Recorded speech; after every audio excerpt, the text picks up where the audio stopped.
Hello বন্ধুরা, welcome to মৌলি রান্নাঘর। আজকে বৃষ্টির দিনে শেয়ার করছি খুব ইজি এবং সিম্পল খিচুড়ি রেসিপি। দিলাম গাজর, ক্যাপসিকাম, টমেটো, কাঁচা লঙ্কা, শুকনো লঙ্কা, গোটা জিরে, আদা, গোবিন্দভোগ চাল, মুগ ডাল এবং আলু পটল ভাজার জন্য আলু ও পটল। কড়াইতে দিলাম সর্ষের তেল, গোটা জিরে, শুকনো লঙ্কা, আদা এবং দিলাম ধুয়ে রাখা গাজর, ক্যাপসিকাম দিয়ে কিছুক্ষণ নাড়াচাড়া করার পর দিলাম টমেটো এবং এগুলো দিয়ে কিছুক্ষণ নাড়লাম। তারপর দিলাম পরিমাণ মতো হলুদ এবং তারপর দেবো পরিমাণ মতো নুন ও হলুদ দেওয়ার পর কিছুক্ষণ নাড়াচাড়া করার পর দেবো দিয়ে রাখা চাল ও ডাল দিয়ে।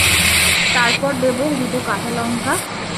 একটা প্রেসার কুকারে 3 বাটি জল নেব, তাতে দেব এলাচ, দারুচিনি, তেজপাতা এবং দেব কিছুটা ঘি।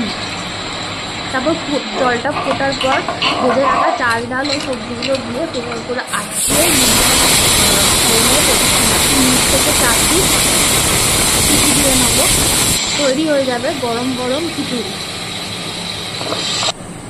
পাশে একটা কড়াইতে পরিমাণ মতো সর্ষের তেল দিয়ে দেবো, তাতে ভেজে নেবো আলুগুলো। তেল গরম হয়ে গেলে আলুগুলো ছেড়ে দেবো।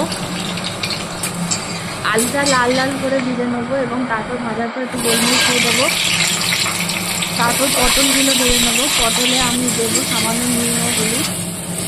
পটলগুলো লাল লাল করে ভাজা হয়ে গেলে তেল থেকে তুলে নেবো। হয়ে গেল পটল ভাজা। এবার সার্ভ করবো গরম গরম খিচুড়ি, সঙ্গে আলু ভাজা, পটল ভাজা এবং অবশ্যই ঘি।